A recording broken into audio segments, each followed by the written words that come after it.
This is the Because Fiction podcast, where we chat about all things Christian fiction. I'm your host, author, and insatiable reader, Shatona Havig. And guys, we have with us a new to me author. I'm really excited. I read her synopsis and went, oh no, like I need another book. Haha, too bad, so sad. Another book is on its way.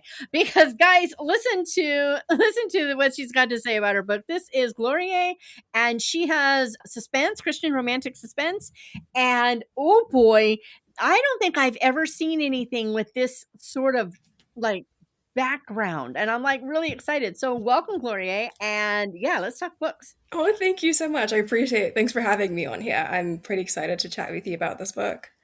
This is great. Okay, so for one thing that I'm really excited about is that we've got a guy working for Canadian Federal Police. I do not think I have ever read a book that dealt with, I didn't know Canada had federal police. If I thought about it, I would have realized they must, but it's never come to mind ever because I've never seen it mentioned. So that was super cool. It's definitely not in popular fiction often, especially when US fiction streams a lot over here in Canada. So we get to see more of that. We read more of that, hear about FBI and stuff like that. I think the federal police, I use that term so I didn't want to quite go into the RCMP, which is what we have here in Canada. Right. And we do have the RCMP Federal Police as well. But you're right, we don't see as much Canadian representation in terms of policing or like federal organizations like that in the suspense world. No, it's very, they had back in the 90s, there was Due South is what it was called. It was called Due South. Okay. And it was a Mountie who was in Chicago because reasons.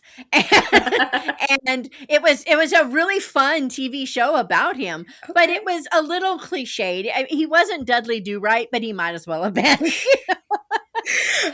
So, I like the fact that we're going to see something a little different here. So, Broken Algorithms, Coming Home Book 1. I love the title, Broken Algorithms. And after I read the synopsis, my brain is going, okay, am I getting why the title? Or am I like totally off? Because that's exactly what it's saying to me. So what is Broken Algorithms and all the things? Oh, that's a great question. Actually, I'm curious. Do you mind if I ask? Do you mind sharing, or maybe after I tell this, what it is about? I'm curious to see what the name kind of spun, what story it spun in your mind, but I'll tell you my side of it.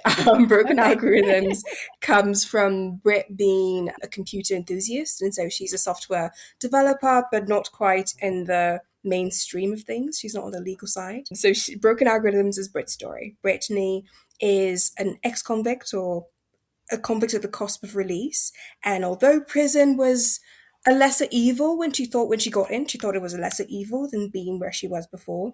She's ready to get out. She's ready to reunite with her family. And the Broken Algorithms has streams of her life being broken because she was taken away when she was 8. Yeah. Is that what you thought? Yep. Okay, brilliant. Thank you. I was looking into like almost hacking, and I'm like, oh, I was wrong. And then you said that, and I'm like, woohoo! Anyway, go ahead. Sorry, I'm fine. No worries at all. That's perfect. Yes, like the hacking there, exactly that storyline is there. I do enjoy software engineering stories, and so that had to be in the story, of course. But also in her life as well, having been separated from her family, and the people that put her in prison or made her to be where she is right now are still holding her parents' life in their hands. So she's trying to reunite her family, trying to get back home. And this is her story, will she ever find her family? Will she get back what she lost? Will she get help from the police investigator that we talked about earlier? Or will she lose everything she sacrificed for?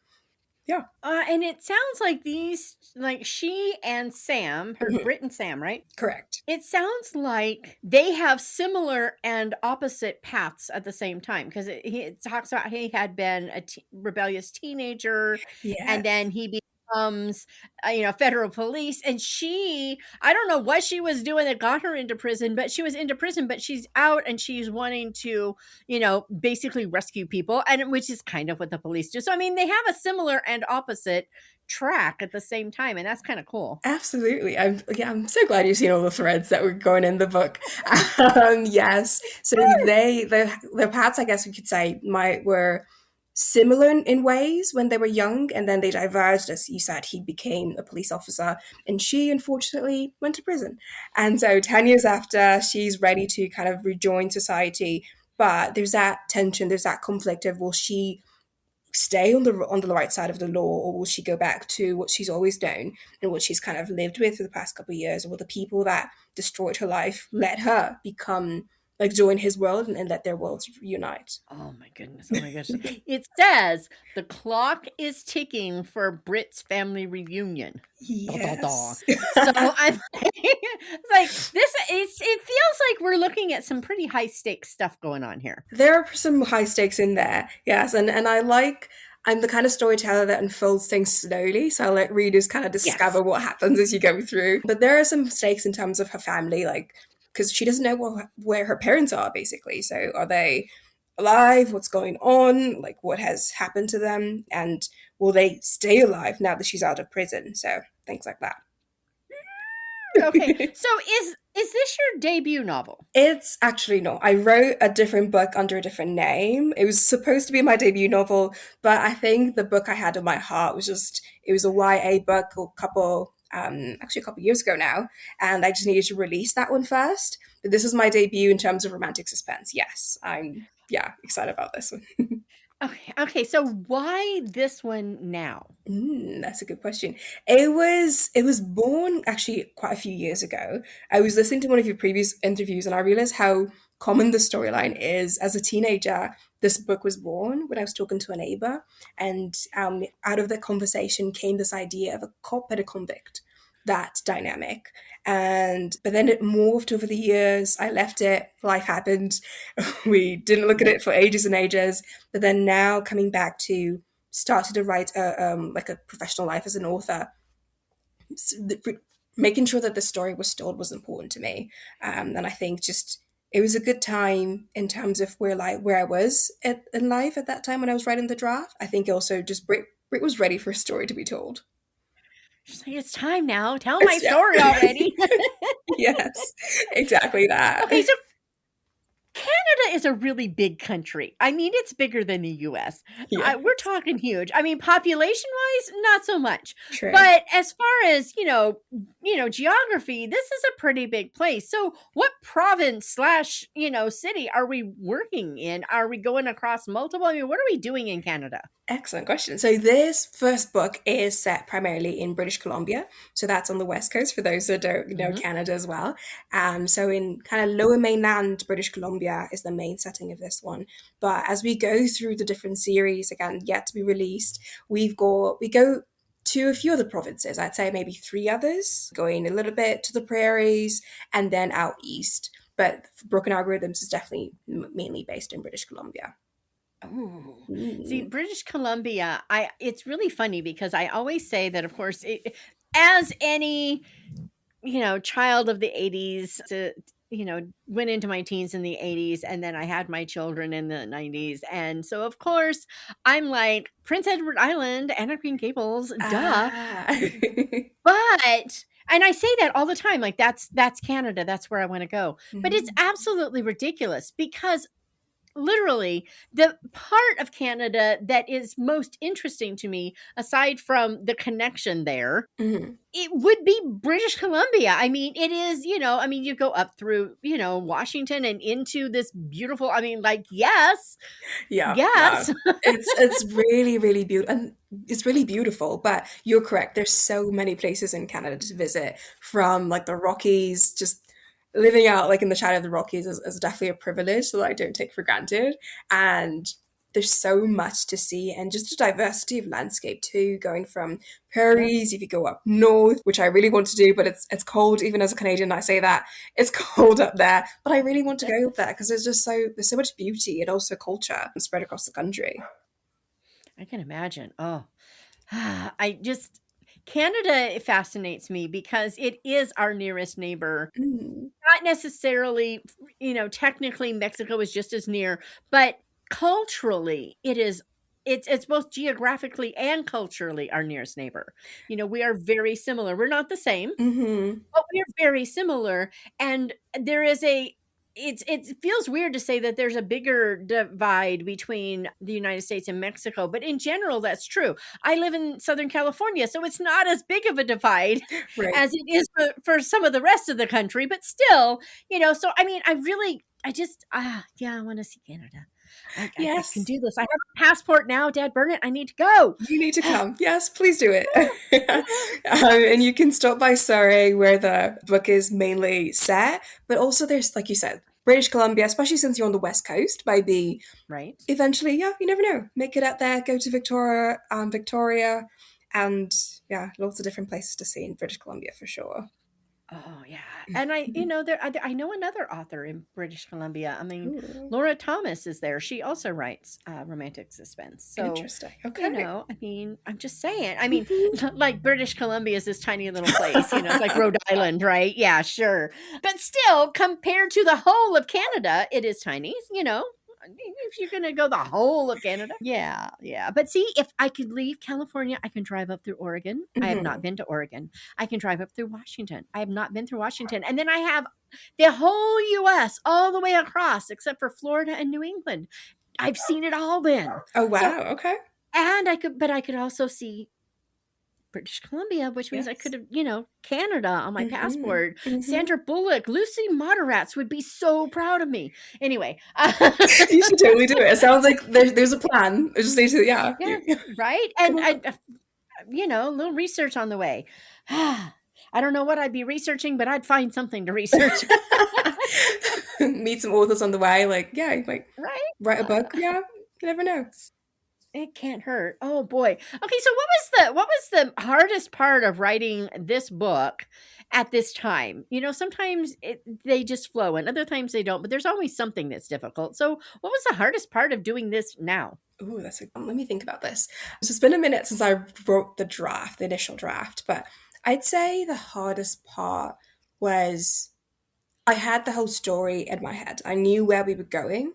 I think I even had part of a sequel partially done when I was writing this book. But getting through the whole story and getting it on the book for readers to truly see and appreciate Brit's journey, I think was a challenge sometimes. And I ended up writing a lot of this late at night. I say that I think in one of my bios because I write it late at night and just getting the words out, but also getting as much of the story as I can out, just so readers truly appreciate Brit and her perspective, I think was one thing that was really important to me. Oh, I can see that. Okay, okay. And then, so we have Brit and Sam. Mhm. Usually there are other characters in the book. I'm not Yes. going to ask necessarily who all of them are because sometimes there are a lot and sometimes there aren't very many. But I will say, out of all the other characters that there may be, Mhm. who's your favorite Ooh, aside from Brit and Sam? hands down, Auntie Tina. That's Woo! yeah. That's one of the like yeah. I say that a lot because she is such a she's dear to my heart. I think partially because as a Nigerian, the aunties have quite a status in both culture, but also just in today's culture. Also, just in the way life has morphed and culture has morphed, but also because of her love for Brittany. So this book is about finding home. Brittany finding what home means to her. You'd see, I don't want to give any spoilers, but in the start of the book, you see capital H home, and that's meaningful to her. That's a dark place for her. And so for her to find home, not just in as a physical place, but in people as well, is an important storyline. So Auntie Tina really does create that space for her to feel safe. And there are other layers to the relationship, but I think because Auntie Tina's got she's sassy too, and so there's a lot of I personality in that character. love sassy characters. They're the best. They're absolutely the best. Okay. And then, so faith wise, what are we going to see faith wise in this book? Ooh. It's woven in terms of little things like Sam praying for her, and them praying together, I believe, in one of the scenes, but also in the way Brit has to wrestle with the fact that she's been through so much, but God is still good. The fact that she has had to face so much evil done to her, but is it possible for God to forgive those people too that hurt her so much and hurt her family? So that theme is in the book, and it's something that even as a person, I sometimes have to think through and wrestle with. And I don't think we have a full answer in the book about how people should deal with facing so much hurt, and the reality that God is so merciful that he forgives even those that seem too far gone. And also for Brit to recognize that she is not too far gone and she can change her life around as well. Oh, I love it. I love it so much. And I love the fact that it's just woven in. That's my favorite. And it's interesting. I'm sensing a theme. I just finished a Christian romantic suspense with that dealt with that kind of thing. Mm. And the funny thing is as far as the character is concerned, it doesn't, as you're reading, I can't say much because it would be a huge spoiler, but when you're reading, Mhm. you don't see her as someone who's had lots done to her. She's Mm. upset about what has been done to other people that she's been working with. And so, she's just like, they don't deserve forgiveness. Ah, And our guy is just going, I don't care. yeah. God said. Yes. Yes. I know how that feels. You're just going, yeah. Mhm. But in that moment, you're not even seeing her as upset about what is done to her. She's seeing Mm. the pain that others are causing others, and she's just livid. And it's like, no. And she's so unyielding. And Right. I just love the fact that, here I am. I literally just finished reading that book last night. We're talking about this today. And Mhm. if I hadn't just literally finished it, I might not have seen that they're very similar, and yet I can see it's done in a totally opposite way because your character, she's been traumatized. I Yeah, mean, yeah. it says since she was 8. Yeah, a lot has happened in terms of what she's had to go through for sure. And but you're right, that theme of forgiveness, it resonates so much with people. And I think that's why we see it in so many different stories. That idea of whether it's something done to you or when you see injustice done to somebody else, and it's just like justice has to be done. Somebody has to pay for this. And Right. so it's definitely an important theme.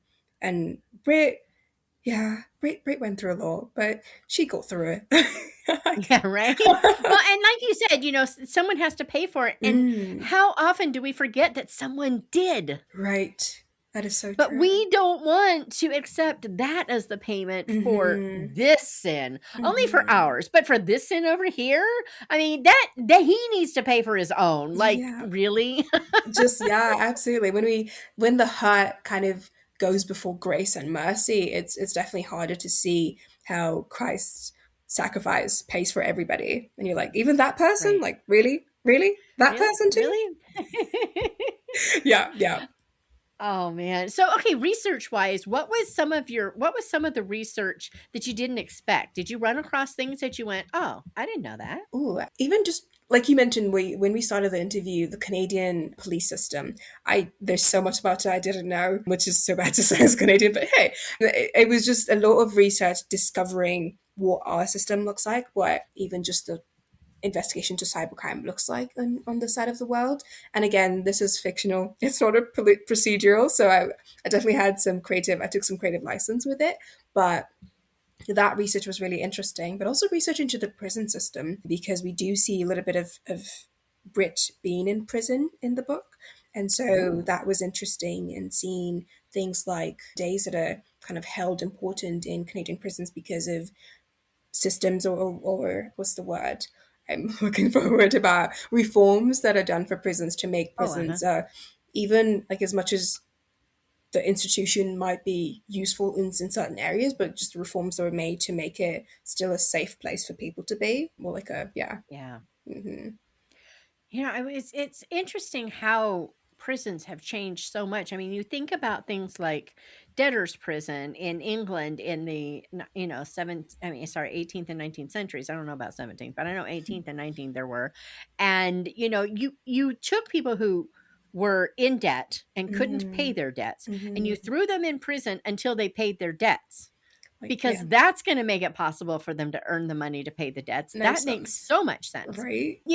Not that they can get out for the day and earn the money and have to come back or anything. Hmm. No, and they, if I recall correctly, they even kind of had to pay their own upkeep in there. Really? Oh my I, goodness, I I think they had to pay their own upkeep. And that's so I mean, it's wild. just kind of But you go from that then to then the prisons of the early 19th, I mean, late 19th and early 20th centuries, and they were Hmm. pretty brutal places. And then you go into the mid 50s where it's pretty much average. But Right. that's when the whole, America calls it Club Fed, where the white collar crime prisons came in, where basically you were put away from society, but you had it pretty easy if you were in a white collar crime prison. And Mm. then so there's the shame, but are you really paying a penalty for defrauding people? And tell me why throwing someone in who stole money from people, throwing them in prison and having the taxpayers pay for the person to sit there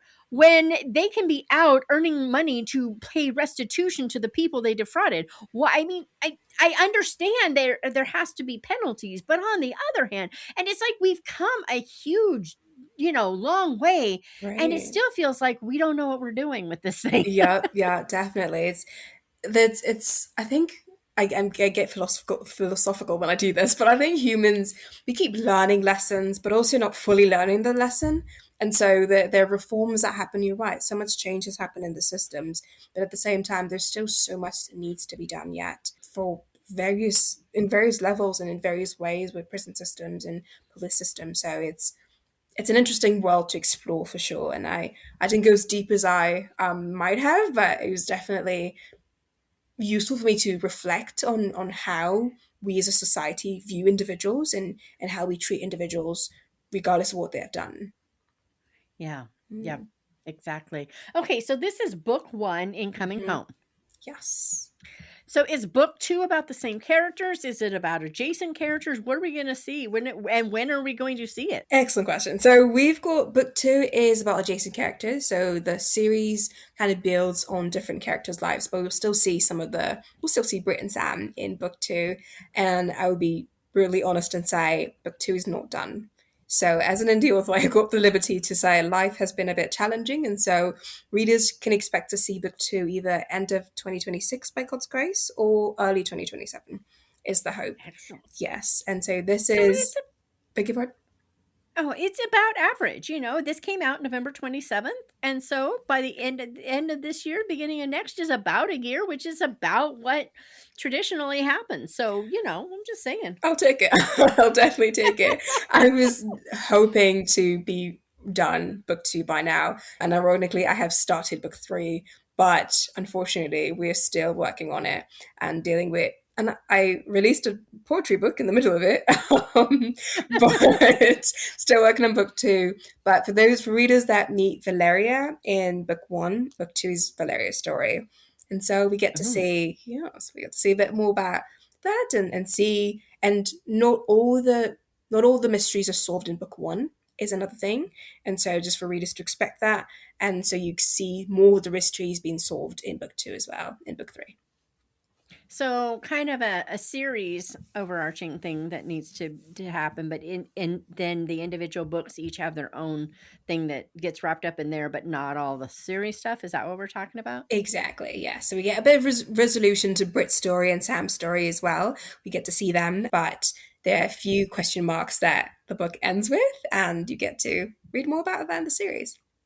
I love that. Oh my goodness. Oh boy. Oh boy. Okay. So if readers are saying, all right, well, I like this author, that author, or whatever, what author would that be if they're going to like yours as well?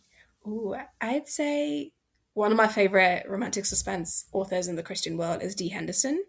Hmm. And I'd say there are few you can see some of the inspirations when you're reading my books.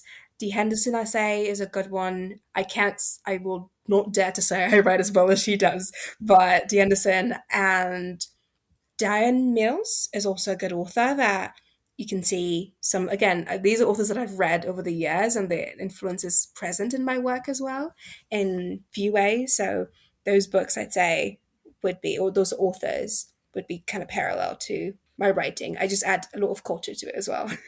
I should say a lot of like African culture and lots of different cultures and languages to it as well. Oh, I love it. All right. Okay, guys, I have to say, so you open this book and there's a prologue. And the Mhm. first thing it says is Brittany, how do I pronounce her last name? Easy. AZ. Okay. Mhm. So not easy, but more like Southern AZ. Yeah. um, so Yes. Brittany AZ was getting arrested today. If that is not a killer first line, I don't know what is. Thank you. I appreciate it. I appreciate that. Yes, it's I really enjoyed some of the things as I was writing the lines. I was like, "Oh, thank you, Jesus. That's a good line." Right? Isn't he good? He He's so is good good. to us. He truly is. He truly is. I always feel like I can just see the little kind of smirky smile on C.S. Lewis's face when he wrote the first lawn. Yes, the first lawn. The first line of Voyage of the Dawn Treader. Now, do you see where lawn came from? Anyway, where I can just see him like I picture him writing with a pen instead of a typewriter, but I just picture him writing. There was a boy named Eustace Clarence Scrum, and he almost deserved it, and then kind of has this little snicker. Yes. And I can see him just saying, "Good one, Lord. Good one." Absolutely. Sometimes it just comes to you and it Yeah. works. Hmm. Oh, it's so good. It just makes me so very, very, very happy. I can absolutely agree. Oh my goodness. Oh boy. So, how many books do you think we're going to see in this series?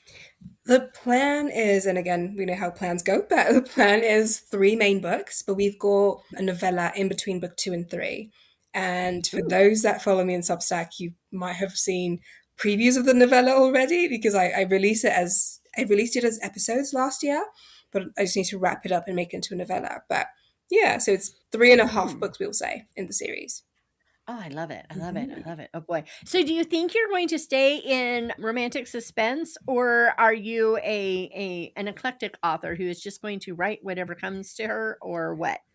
Given that I just released poetry in the middle of writing a romantic suspense series, I think we can go with eclectic. However, romantic suspense does have my heart. Although I do enjoy the idea of like women's fiction with suspense as well. So we'll see where that Yes. goes. And Ooh. yeah, lots of different interests I have and lots of different stories rumbling around in my brain. But I think romantic suspense for sure, poetry for sure. I've written a few children's books, I just haven't released them yet. And yeah, all No. over the place, but some highlights, shall we say. Yes. Yes. It makes me so happy. And don't get me wrong, authors, those of you who are like solidly in one niche and that was what makes you happy, I am thrilled for you. But it Mhm. also, it's really exciting to run across other authors who say, I can't limit myself to a genre because I have a story to tell and it needs a Yes. different one. And so I'm Mhm. going to use whatever I need to tell the story that I'm supposed to tell. I love seeing both because the stability of those people who can, like Sarah Sundin, all she writes isn't just historical. She writes World War II, period. Yes. Yeah. And that's what she writes. And she's just brilliant She's at it. good. She's amazing at it. You know, Yeah. has Patricia Bradley written anything but romantic suspense? I don't think so. Maybe she has and I missed it. But and I love Mhm. that. It's But her niche. then I love when people say, "Yeah, well, We'll makes me take. so happy." Yeah, yeah, and I'm definitely like that. Even just with life and the things I do, I'm like whatever God puts in my hands, that's what we'll do. Okay, totally random, kind of crazy question, but what were the last three books that you read? Oh, oh my. Okay, I'll have to pull up my phone for this one. Let's see. So I definitely remember. Oh, what's it called? It's by Francis Rivers. It's a family saga. Her mother's choice, maybe might be the title. That was Okay. that book had me. Yeah, it was good. It was a good one. But I really really have to look at my timeline to see. Her Mother's Hope was Francis Rivers. That was a really good book. And let me see, what else have I been reading? I haven't been reading as often these days. It's been a busy time. Ooh, Headland, I believe is how I say her name. A Wager with the Matchmaker was Oh yeah, I yeah. wondered about that one. It was that series is a good series, pretty solid. And I think I read a Karen Whitmire's book recently as well. I'll have to go searching. But Oh, yeah. so I'm trying to think. I know she had Cloaked in Beauty and If the Yes. Boot Fits and the Snow White one that my brain is freezing. I'm trying to remember what she wrote after that series. There's that one that just came out and I can't remember. Oh, I have to go looking because I think it was Cloaked in Beauty. Cloaked in Beauty, and oh, I want to see what she wrote next. Then, yes, I'm Yeah, excited. I think I saw a new title just recently. Oh wow. So, oh yeah, 'cause Cloaked in Beauty of that series, that's the one. I haven't read it yet, but that's the one that just grabbed me the most when we were Mm. talking. I was like, yeah, I need this one. Have I read it yet? No, but that's okay. I'm working on it. I'm working on it. There are so many Okay, books to read. Absolutely. right? Yes. All right. So someone is going to, drop ship whatever book you want to read next on your door and give you 24 hours that is outside of time. So you're not going to need sleep. You're not going to need food unless you want it. And it's not going to take away time from anything else. So you just get to sit and read this book, but that's all you can do with the time. What book are they going to drop ship you? Just one. I know. How do I pick? I know, right? Okay, you can have two. Oh, thank you. Okay. Which is bad because I don't know the titles, I just know the authors. So Sarah Sundin's most recent book, I haven't read yet. I need to find the Oh, the title. one Mists Over the Channel Islands? I think yes, that one. Yes. And also, oh my, Jen Turano's most recent as well. I haven't read it. Oh, I can't remember the name of that, but the cover is adorable. It is, and I want to read it. I just haven't gotten around to reading it. And so those two, yes, please. If you're listening, please. So where is the TARDIS when we need it, right? Oh, Yeah, I know. I know. one day. One of these days I'm going to give myself that break. I'm just going to tell someone, send me two books. I don't care what it is. Here's Mhm. the money. Just send me two and I'm going to spend the next 24 hours doing nothing but reading them and eating snacks. Oh And it's going to be yes, fun. yes. Sounds Maybe I'll do that for my delightful. birthday. That would Do be it. fun. Absolutely. Ah, and I'll have my daughter send them because she knows me. There Yeah. you go. We've got a plan. Yeah. Anyway, now that I'm planning my birthday a couple months in advance, why not? We live once. Oh boy. Okay, so where should readers go to find out more about you, your books, follow you on all the things and that stuff? But I'm often on Threads. That's the main place. So just Gloriaea underscore Gloriaea, and on Substack as well. So Gloria's Atelier. If readers go and subscribe, they get the behind the scenes of what book two might look like, some snippets before ahead of time, and updates about what releases will look like in the coming months. And that link, guys, it's in the show notes. So it's waiting for you. It's calling your name. Just saying. Oh boy. Well, Gloria, I had to say, this has been a whole lot of fun. Thank I've you. had a blast. I knew I would. And then the minute we started talking, I really know I would because you got me. Oh, And thank that was you. cool. Because, let's face it, I'm a little weird and I'm okay with that. But You're it does delightful. make life interesting. It was delightful. Thank you for having me. Really appreciate you. Oh, I just love this. Meanwhile, guys, I'm going to say, have a good day. You can go read this book right now. It's waiting, it's available, it's calling your name. And the next one is coming in, hopefully, just another 6 or 8 months. I'm just Give or saying. take. So pray for her, give her time. God can do amazing things. And even if you're listening to this in 2028 and the book has been out for 6 months, you can still pray because God is not bound by time and he knows what you're praying for. And it was already taken care of way back when. So I'm just saying, pray. Praying is Yes. good. And I will chat with you guys next time.